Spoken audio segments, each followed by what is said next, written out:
Welcome back to the Lanterne Rouge YouTube channel. Let me know in the chat if you can hear my audio and tell me how the audio is going. Now, apparently, I'm 40 minutes late, but I'd actually like to say I'm 23 minutes early. Apparently in Europe, you guys think you're God or something, and you can move clocks and move time around. Well, that's not how we do it in Australia because we know we aren't God. So when I looked up Central European time, it told me 2 p.m. is 11 p.m. in Australia, and it said it's 2:37 p.m. right now Central European time. And you guys said, oh, the Lanterne, Central European time is actually Central European Standard Time. Anyway, I'm in the right, you guys in the wrong. I'm actually 23 minutes early. So, if you haven't heard the news, everybody, if you've been living under a rock, and if somehow this is the first thing you've heard, Ineos have decided via Dave Brailsford announcement. We'll get into it. I'll show you the transcript. We'll analyse the transcript, the propaganda, some might say, about them not bringing 6-time Grand Tour winner Chris Froome and 1-time Tour de France winner Geraint to the Tour de France, and changing their team around completely. If you want to join channel membership, links in the join button down below, or consider supporting the channel with a super chat. But we're going to go into the announcement and have a look at that now. I want to hear your guys' thoughts. Were you surprised by this?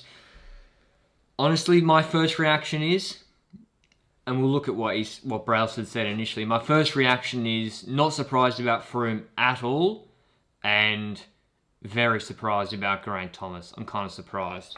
Comment, what does this yellow thing say on the jacket, by the way?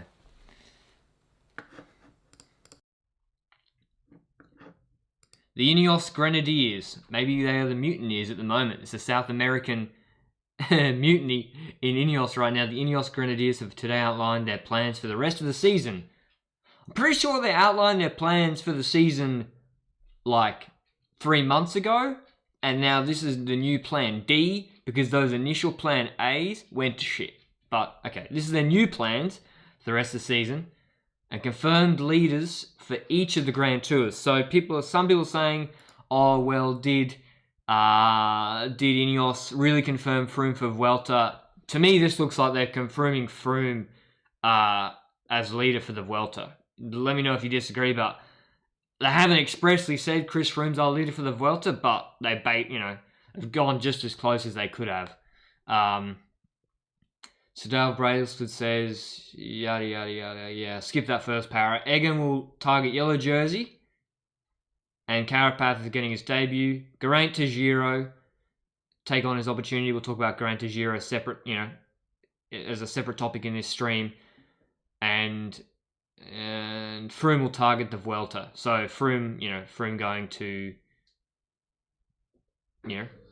so they want to support him to compete for another Grand Tour title, and the Vuelta gives him a little bit more time to continue his progress for that level. Let's have a look at the team they've announced. I gotta say that this is the best team they could have picked. All sentiment, emotion aside, this is the strongest team Ineos could have taken. This is the right thing, for performance on the road, this is the best team they could have taken. I think it's hard to disagree with that. Andre Amador, strongest domestique on Movistar last year, good in the mountains, and really good on the flats, good on descents, just a great all-round domestique. Egan Bernal, you know who he is, youngest winner of the Tour de France in the modern era. Carapaz, winner of the Giro, this Tour de France suits Carapaz more than the Giro. The Giro never made sense for Carapaz. 3 individual time trials, which he's not that good at. Whereas this has got punchy mountaintop finish stages, where he's probably the second best in the world after Primoz Roglic at those sort of stages. So the Tour profile suits Carapaz more than the Giro. Castroviejo, he's looked incredibly strong, so he was a sure pick. You looked at him in Tour de Dauphiné, picked himself. He did even better in the mountains than I expected. Kwiatkowski picks himself. Luke Rowe, they got to have an engine on the flats, and I'm going to talk about. Dave Brailsford mentioned something at the end of this, the next paragraph, and I'll talk about how Luke Rowe might play into that. Luke Rowe you have to pick as well. He's just such a good all-round rider and good as a road captain. Pavel Sivakov looked probably their second best pure mountain guy, and Dylan van Baarle looked really good. So, yeah, I think that they had to pick that team. And Brailsford said, we've been analysing closely how we can win the Tour de France, in brackets, because Jumbo-Visma look crazy strong right now. And we have a passionate team united by a common purpose to get Egan Bernal the victory, ready to get the job done. And I think Brailsford said somewhere, maybe in the longer form thing, Brailsford said something about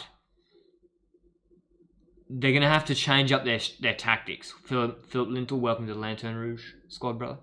He said they're going to have to change up their tactics. Now, in one of maybe the longer video, the initial video, this one, they're Grenadier now. Anyway, in that video, when they announced it, Brailsford said we're going to have to change up our tactics. And I want you all to go to the Tour de France website in your own time, not on my time, in your own time.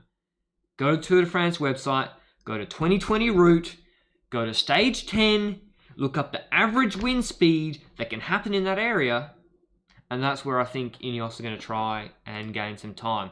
Egan Bernal actually not that bad in crosswinds, by the way. Carapaz's not that good, but Rowe, Sivakov good in crosswinds. Dylan van Baarle, Castroviejo. I think that's where they're going to try and gain some time. But right now, let's talk first. I want to preface something, and I think it's not been spoken about enough.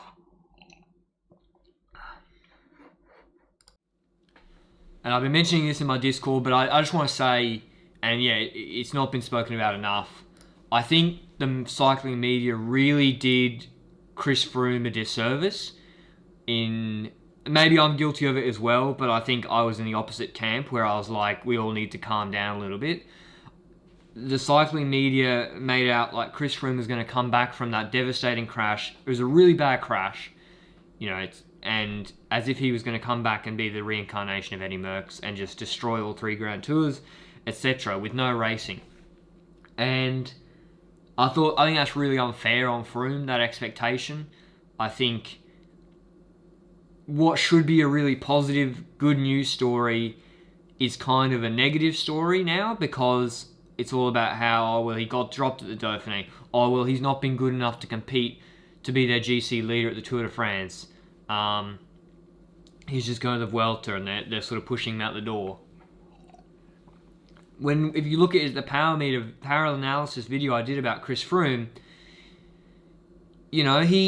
he's at an incredible level for someone who crashed really badly just over a year ago. And I think, so much pressure had been put on him. Every time he got dropped at Tour de l'Inde Dauphiné, the cameras just zoomed in on him and he had to do a thumbs up.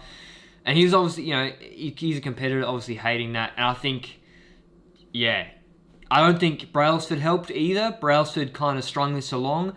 I think it would have been pretty obvious if you'd been privy to Froome's power numbers and his condition on Teide or Tenerife or wherever they did their training camp, or even before then. It should have been pretty obvious that Froome was not in a condition to go to the Tour, and yet they're announcing it, 10 days out? How far are we out? 10 days out before Nice first stage. And I think it's kind of unfair on Froome. And I just want to say, before I get into some of the gloating, I just wanted to say that I've got a lot of respect for Chris Froome, and I think it's amazing the level he's come back to. That being said, all y'all in the British media, cycling media, or wherever, just 2 days ago, man, putting out content like this. And I've been done telling you since December that it ain't happening with Chris Froome.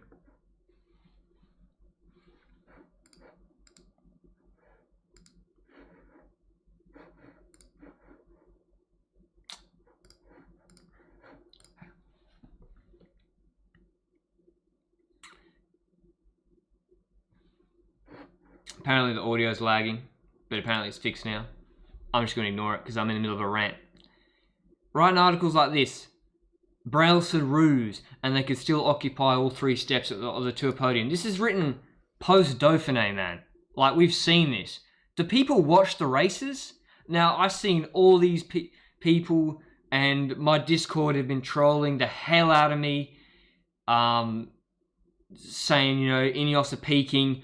I don't know whether Matthew Said, the table tennis man, his TED Talks just got way too popular in the UK, or Dale Brailsford, like,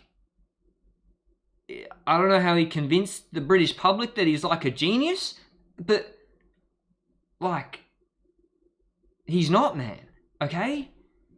If you're going to get, I see people, even after this announcement, giving him credit for, oh, you know, what a bold move from Dave Brailsford. It's like, how are you going to praise him on the one hand, and on the other hand, apparently this team, which is like the king of marginal gains, etc., couldn't check on Geraint Thomas training peaks to make sure that he was at the right weight 3 months ago, etc. Like, just seems, yeah, like, it just seems ridiculous. And people in the UK were so convinced that this is all a ruse, or that they're peaking, that they ignored what we were seeing with our eyes, and maybe these people don't even watch the races, man. But if you watch the races, you can see that Froome and Thomas were getting dropped by Guillaume Martin. Do you know who Guillaume Martin is? You probably don't. A lot of you probably don't know who Guillaume Martin is. And if they're getting dropped by Guillaume Martin in the middle of the climb, okay, then how the hell are they going to be competing in the Tour de France? Like, you think these guys really got a prescribed TSS that they're riding to in the middle of the Dauphiné 14 days before the Tour de France? And, oh, they hit that TSS and, oh, no. I'm not going to follow Roglic now. I've hit my TSS limit for the day. Fucking ridiculous, man. Eric Guzman, cheers to the $5. Buenos dias, how do you get extra handsome when you get so worked up? I don't know, I'm fired up, man. Because, yeah, and I think that all feeds into, like, then everyone's like, oh my god, it's such a surprise Chris Froome didn't get taken. Now, I wanted Chris Froome to go. That's why I put out that power analysis video. I wanted Chris Froome to go to the Tour de France, okay? Because I wanted a battle between Team Jumbo-Visma and Ineos. This is not good for cycling or anyone. Yeah, I've made my money, whatever. I've probably lost money, to be honest. We'll get to the betting in a minute. But this is not good for cycling. Chris Froome's the biggest name next to Sagan in cycling, the biggest Grand Tour name. He's not going to the Tour de France. It's like Messi, if Barca are in the final, not playing for Barca. Like, it's not good for the sport. Audience retention, audience or viewership in the UK is going to be really down in, this year, unfortunately, for the Tour de France. Like, if you look at all the Twitter comments on the Ineos thing, well, let's have a look. Like, people are saying, what are people saying? Oh no, I'm not going to reply.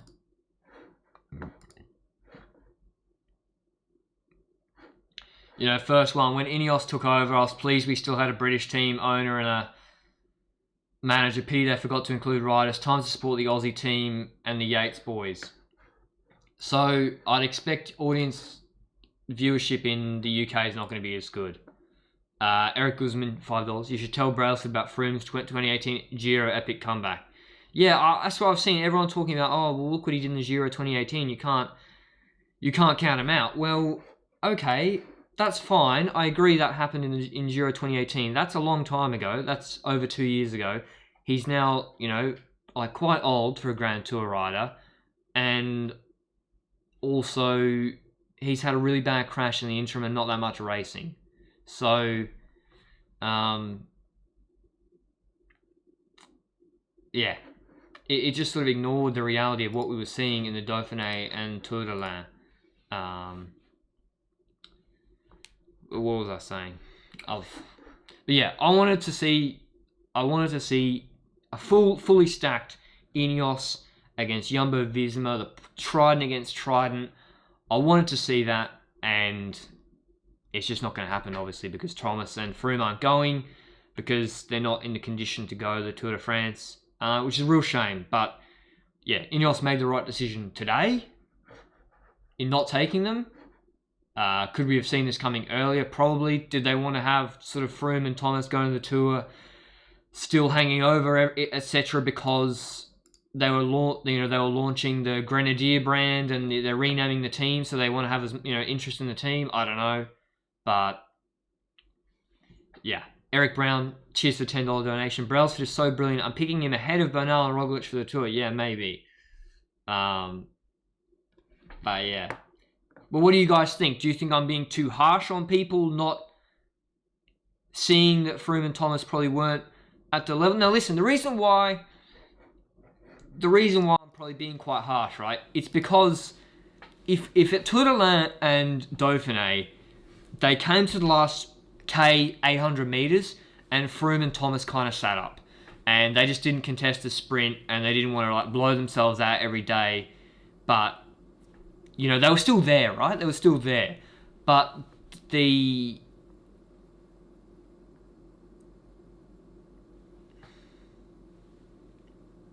why is the audio out of sync?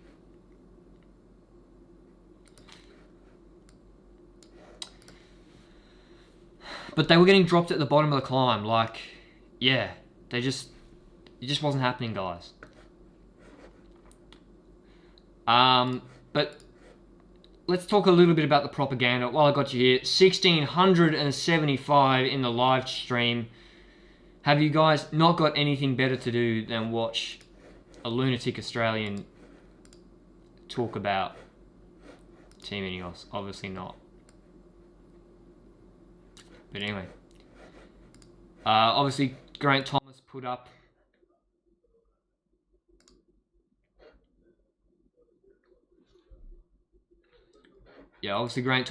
this, like, what do you guys think about all the videos they've put up?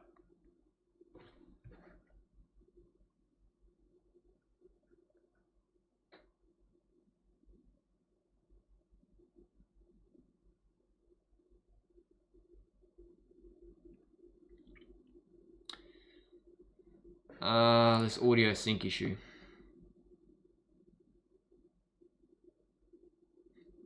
Audio sync should be just about fixed now. But yeah, guys, if Movistar had put up these videos, we'd be roasting them for them, right? If Movistar put up these videos, not just the one where it looked like Froome and Thomas, like they were being held at gunpoint for the initial ones, but then like Thomas has put up this one, and it's pretty clear that Thomas is not a happy camper right now. So, like, even in the freeze frame, yeah, I don't know why they keep putting him up. Like, you don't have to say anything, like if you get moved around from race to race, you don't have to really talk about it. I guess people are asking them to talk about it, but yeah, this kind of reminds me, to be honest, about the Movistar video where, was it Mikel Landa was like massaging Nairo Quintana's legs? Yeah, like if this had been happening with Movistar, they've been changing their leaders, that we'd be calling it absolute chaos and incompetence. But because it's Ineos doing it, it's like, oh, there's actually a secret plan. They're genius. But anyway, I'm gonna get to the. Does anyone in the chat? But before I do go into the betting stuff, does anyone in the chat actually think this is a mistake from Ineos? Does anyone actually disagree in the chat with the team that Ineos have selected? Respect to them for making the hard decision and, picking the strongest team. I don't think it was their plan all along.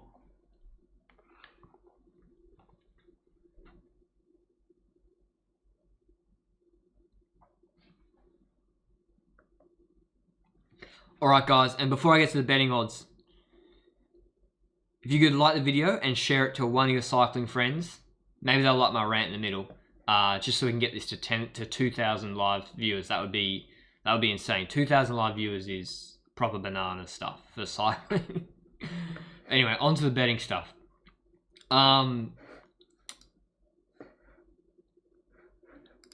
Where are we? Hold on. Hold your horses.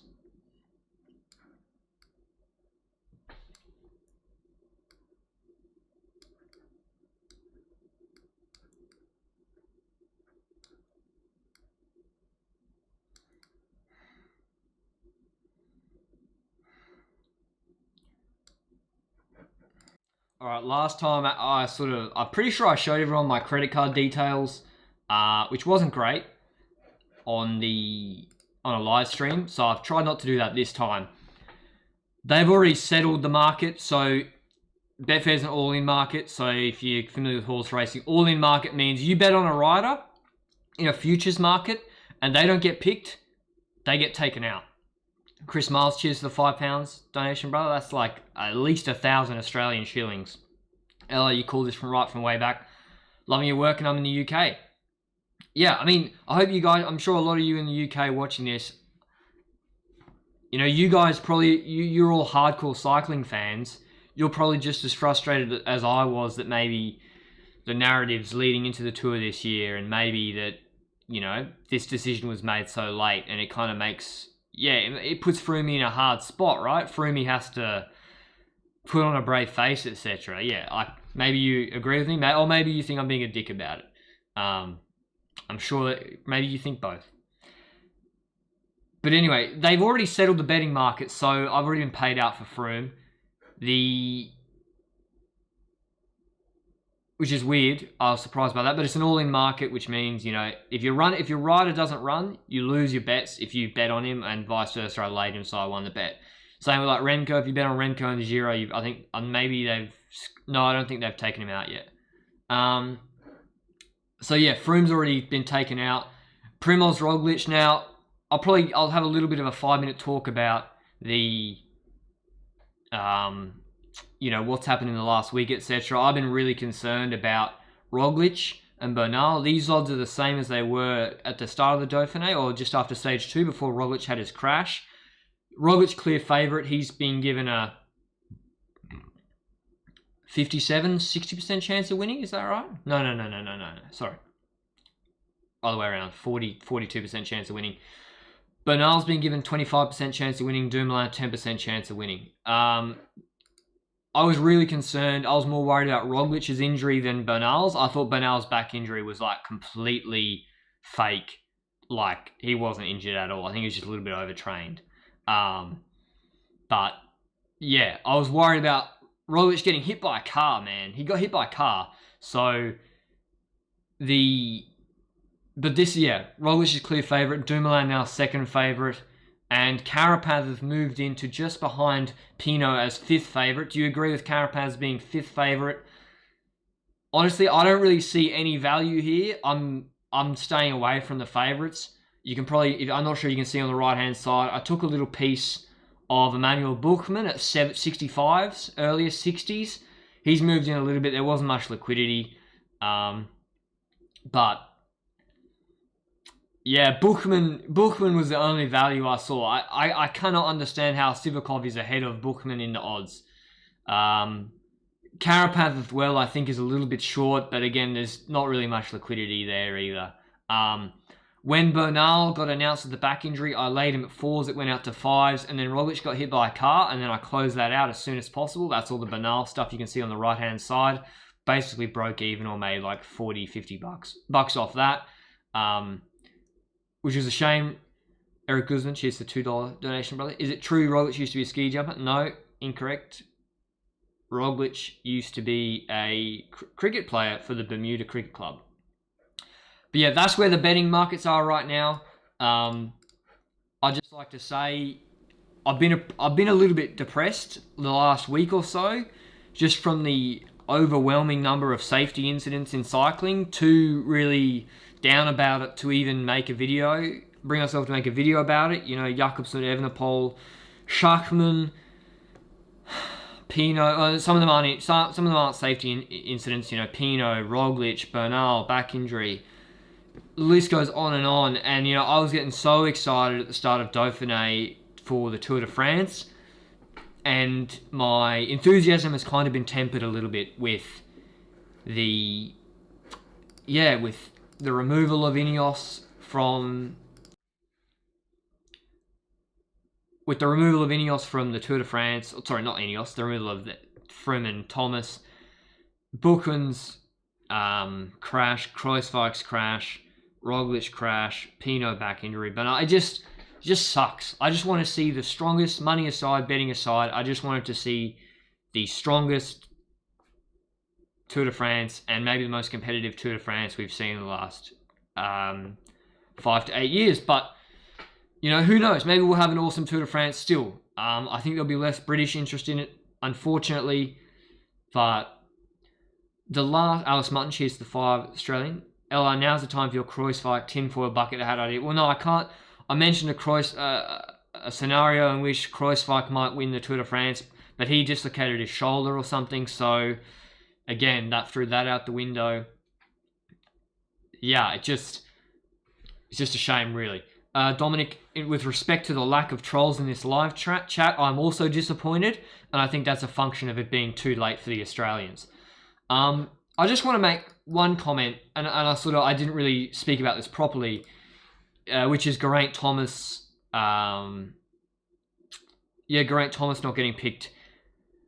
The Giro was always the better parcours for him. 3 time trials. Tour de France this year I don't think suited him that much compared to Roglic, Pinot, Buchmann. The Giro does suit him better, but it's just surprising that he...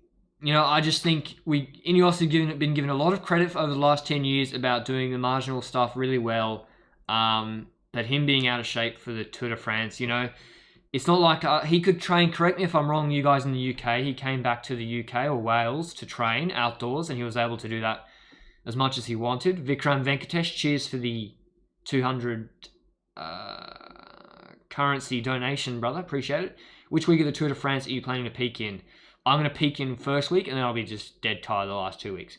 But, you know, correct me if I'm wrong, UK guys, he could train whilst he was back in the UK. So, what happened? You know? I know he's saying that, oh, well, you know, weird year affected people differently, lockdown. Well, yes and no, you know? Yeah, it affected the Spanish and French riders a lot, right? Because they couldn't train outside at all. Okay, Flaky 101 corrects me. Wales had a 5-mile limit from your house for 2 months. Okay, fair enough. Wales sounds like it was more strict. But, you know, other riders had the same restrictions imposed on them. Jakob Fuglsang moved his whole family to Luxembourg day 1. The minute he heard shit was going down, he moved to Luxembourg day 1. So he could train as much as he wanted outside. So, yeah, I'm not sure blaming lockdown is fair because all the riders have been affected by it. And, you know, Thomas has, I'm sure, the financial capability to, you know, have picked a European country maybe where he could have trained. Maybe he didn't want to, but it's not like he's a rider on minimum wage who couldn't train outside.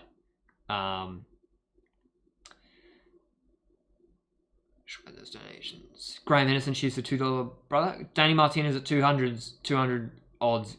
Got value. Any shoddy factors? Yeah, for sure. Danny Martinez will be the strongest education first GC rider. Eric Guzman shoots the 10 brother. Can we see the Celt coloured bike? Giant rim brake, I hope. No, it's a TCR disc brake. I'm sorry to disappoint y'all. And it's red.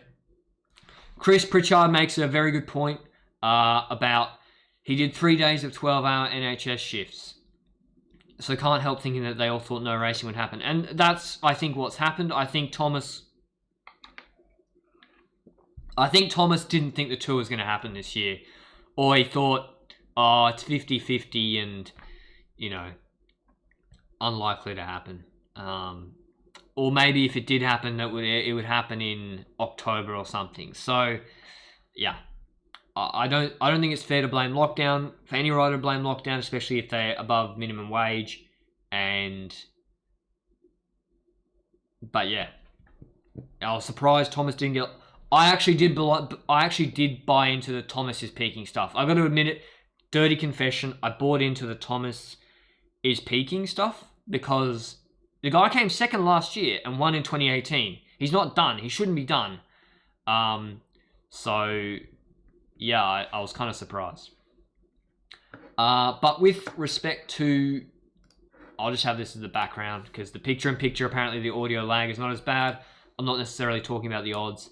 But Roglic has got in support of him Bennett, who just won Grand Piemonte, came second to Fuglsang in Lombardia, looks incredibly strong. Sepp Kuss, who won a stage in Dauphiné, and if you looked at his power numbers in Dauphiné, just flying. Kruijswijk, if he's back from the shoulder injury, is going to be strong. Dumoulin looks in really good condition, back from his knee injury. And Geesink, Wout van Aert's like the best all-round rider in the world right now. Who else am I missing? I think they might bring Anton Tolherk in if they don't take Kruijswijk. Am I missing someone? No, I don't think I am. But yeah, it's Jumbo Visma's Tour de France to lose, guys. That's assuming that Roglic has just got a bit of road rash and he'll be fine, and he takes the start and he's able to train. Tony Martin, sorry. Oh, actually, who? I don't know. They've got to bring in some domestique. I nearly broke character there. But anyway, send in super chats, guys. If you want me to answer your questions, the chat is moving way too quickly. We're nearly at 2,000 in the live stream. I'll just go back to this in case you haven't seen it, in case you haven't read the news. Do you think there's anyone to be blamed with Ineos? I don't really think so. Like, I think the Froome and Thomas are like in their mid to late, getting mid 30s. I don't think they've ever come up against a team as strong as Jumbo Visma. It is what it is. I don't like Bernal really for this tour, but I think $4 is about right. But yeah, I think it is what it is.